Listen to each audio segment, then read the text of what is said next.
So what I usually tell my patient is they always ask, Doc, ano bang proper diet?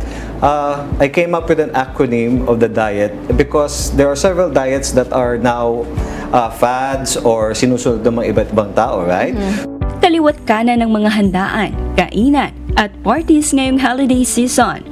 Ngunit ayon sa occupational medicine physician at head ng Makati Med Wellness Center na si Dr. Ryan Bautista, kailangang maging maingat sa pagpili ng kinakain upang mapanatili ang tamang kalusugan. So I tell them just follow 4 things, which is the DIET. First is D for divide or diversify.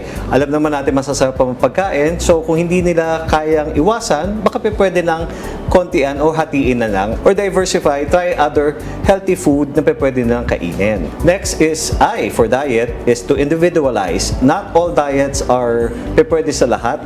May ibang diet kasi na nakakasama, lalo na kapag mayroon kang diabetes or cardiovascular problem, na hindi naman pwede kainin ng lahat ng tao. Letter E is eat with a purpose. We all know that we should parang eat to live, not live to eat. So, meaning we should eat with the purpose of being healthy, not eating just because of being extravagant. Whereas the T is timely eating. Make sure not only that we eat right on time, but also we enjoy those timely eating. As we know also, the more na chinu-chew natin yung food, Ayon pa kay Dr. Bautista, iwasan ang labis na matataba, maalat at mahirap tunawin na pagkain lalo na sa gabi upang hindi mahirapan ang katawan sa pagtunaw nito at maiwasan ang labis na timbang.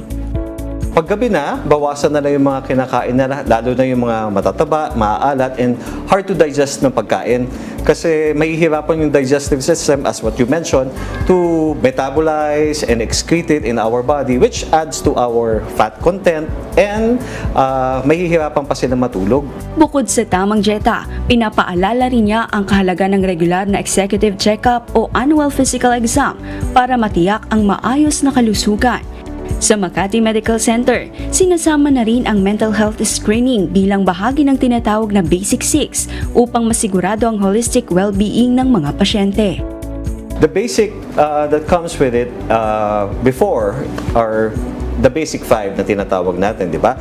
The CBCs, para i-check kung may infection or kamusta ang ating mga RBCs at dugo, kung mayroon na bang anemia. Meron din tayong kasamang urinalysis to see our ihi and kidneys, to check it. Meron din kasamang chest x-ray, of course, to see our heart and lungs. Meron din yung physical exam ng doktor. And sometimes, if warranted, there's also fecalysis. They call it basic 5, but here in Makati Med, since we have already psych consults or mga psychologists, we try to include stress management, which we call now as a basic 6. So we know how important mental health is now, so sinasama na namin siya as a screening dun sa basic 5. At para sa iba pang impormasyon ukol sa Holiday Healthy Lifestyle, tunghayan ang programang Doctors on TV this Sunday, 7 a.m. only here at UNTV. Kichi Cipriano, UNTV News and Rescue. Diyos ang aming sandigan, serbisyo publiko ang aming pinahalagahan.